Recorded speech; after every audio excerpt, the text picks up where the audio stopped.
Another day of work. You never exactly dreamed of working in border control at an airport when you were growing up. In fact, you hoped to become a world-renowned chef.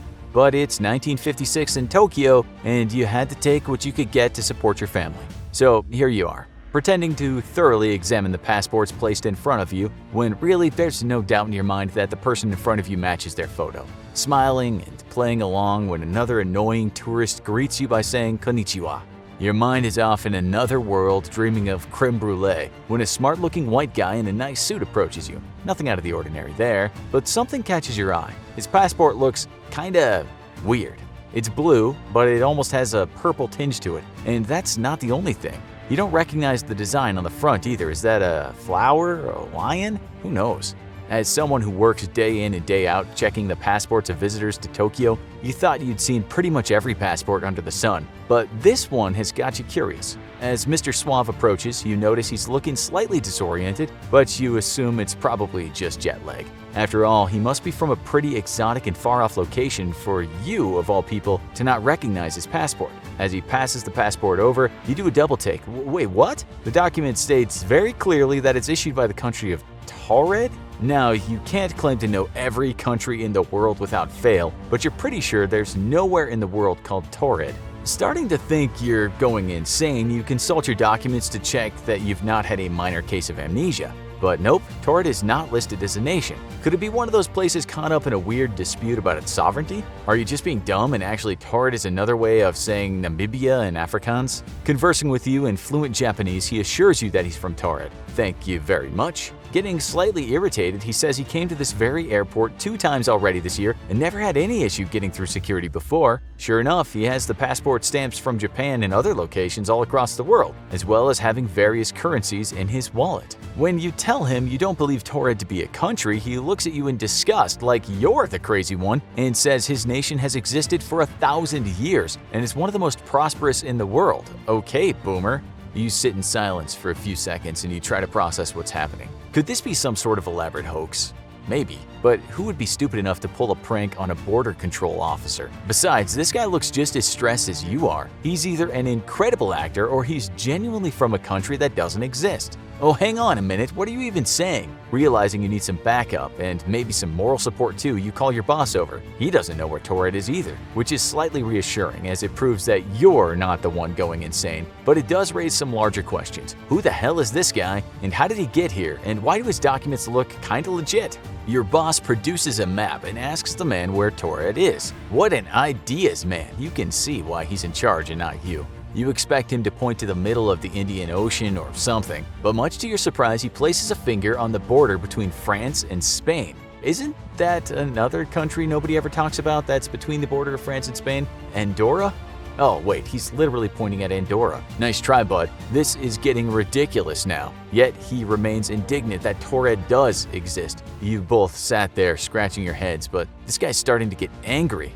He explains that he has a business meeting tomorrow and he would like to get to his hotel room soon. Thank you very much. Curious, you ask to see the supposed reservation. He smugly hands you a handwritten note with the phone number and the name of the hotel. You've heard of the place, actually, but when you ring, the hotel says they have no reservation in the name given. He asks you to ring the man he has a business meeting with tomorrow instead, but the same thing happens. Even the bank in his checkbook doesn't exist. At this point, the man has completely lost his original swagger and is visibly shaken. His face turns pale. He begs you to let him leave the airport, saying he doesn't know what's happening, but he also has nothing to hide and just needs to rest. Of course, it's not that simple. You're actually starting to feel bad for the guy, but you have no choice but to detain him in a nearby hotel guarded by immigration officials. When you go home that night, you can't stop thinking about what just happened. Maybe you'll wake up the next morning and there'll suddenly be a logical explanation for everything, or maybe your boss will tell you that it was all some kind of joke or weird protocol and he can't believe you fell for it. Instead, you wake up to some alarming news. The man has disappeared, vanished into thin air, evaporated, gone in a poof. Okay, you get the idea. The immigration officials who were guarding his room last night went to check on him in the morning and found he was nowhere to be seen. They claimed they stayed awake the whole night and barely heard a single noise from within the room.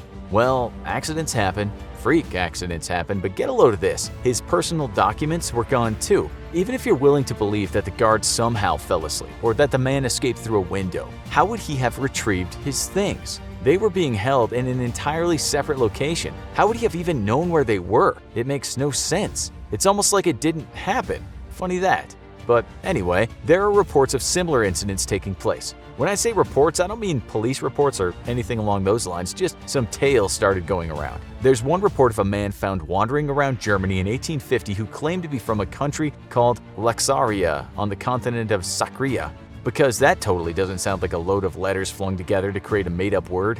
The man could only speak a form of broken German, and he knew no other major European languages. In his imperfect German, he explained that he traveled from Laxaria across oceans to find his long-lost brother, but had suffered a shipwreck and was now unable to find where he was or where he'd come from on a map. Similarly, in 1905, a man caught stealing bread in Paris started speaking an unrecognizable language and claiming to be from a place called Lisbia.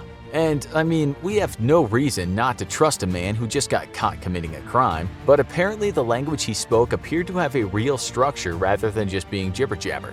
So how can we explain these strange, unbelievable events? Some have pointed to the Mandela effect. Remember Nelson Mandela dying in prison back in the 80s? If your answer is yes, then you're not the only one. Many people from across the world claim to have seen TV and newspaper clips about Mandela passing away all those years ago, yet a quick Google search confirms that he was released from prison and died only in 2013. The Mandela effect describes phenomena like this, where numerous people share the same false memory. Some claim the effect is easily explained by being people misremembering facts. Maybe they just have a memory of Mandela being stuck in prison for a long time and assumed he died. Wow, way to spoil all the fun. But still, there are some strange details that are harder to explain, like why do so many people seem to remember the exact same details from his funeral? Put aside your logical explanations for a second and embrace the suspension of disbelief. Imagine that we exist within an infinite number of parallel universes. Many of these universes are practically identical, save for a few minor details. So in this universe, I'm narrating a video for the Infographics show about a man from a country called Torred that doesn't exist. And in another, I'm narrating a video about a man from a country called Andorra that doesn't exist. Trippy. It sounds a little crazy, but there are a few cases of people seemingly entering different dimensions. One woman called Liria Garcia Gordo woke up one day in pajamas she didn't recognize. Most aspects of her life appeared to be the same. She lived in the same house and took the same route to work in the same car. Yet as her day went on, she noticed many more inconsistencies and experienced a severe case of jamais vu. When Lorena arrived at work, she noticed some people she didn't recognize in the building. Bizarrely, the door of her office had the wrong name on the front. After checking her IDs, she found that every single card had the wrong name on it too. Worst of all, when she tried to ring her boyfriend, she couldn't find his name in her phone. Instead, it seemed that she was still with her ex-boyfriend, someone she'd broken up with years ago. Thinking she might have suffered amnesia, Lorena checked the news, expecting to see completely different stories to those she had read last night. Eerily, everything was exactly the same. There was only one explanation. She was now in a different dimension. How did she get there? One idea is that wormholes allow us to slide between different parallel universes. Did Lorena and the travelers from unknown countries all fall into wormholes by accident? Maybe the man from Torred found another wormhole and was able to return or travel to yet another dimension. If you think that's wacky, there are even stranger theories. Maybe there was a glitch in the Matrix, causing the people to appear and then eventually the Matrix realized its mistake and sucked them straight back. Alternatively, it could be true that when we die in one dimension, we move to another so we can continue living. Perhaps Lorena died in her sleep in one reality and woke up in another. Some people have even proposed time travel. It seems unlikely that Lorena and the other men were time travelers themselves, but they could have been affected by someone else traveling back in time and changing the timeline of one universe. So Torred could be from the past or from the future, although the man didn't seem to stand out in the airport in a way that you'd expect someone who just arrived from hundreds of years in the future. But could the timelines have been reversed? So much that 1950s Japan in one universe is equivalent to Japan in year 3000 in another. Sheesh, this is getting complex. Of course, there's another explanation behind all this, and I hate to be a party pooper, but it's totally possible that the whole thing is just, well, made up. You might have been wondering what the original source or evidence I've been using, and I've got to admit, I got nothing. The story about the man from Torred was first mentioned in the Directory of Possibilities, a reference book about paranormal phenomena like ghosts and healing. The book has no evidence to prove this shocking tale actually happened, and it doesn't make much sense that an event supposedly happening back in the 1950s only came to light almost 30 years later. But who can say it isn't real? After all, the airport officials would never have made an official record of such a confusing event due to the controversy it would originate, right? Well, irrational as it sounds, I'm a sucker for a conspiracy theory myself. If you're with me on that one, why not check out our other videos on whether aliens are watching you right now and if the Earth could really be flat?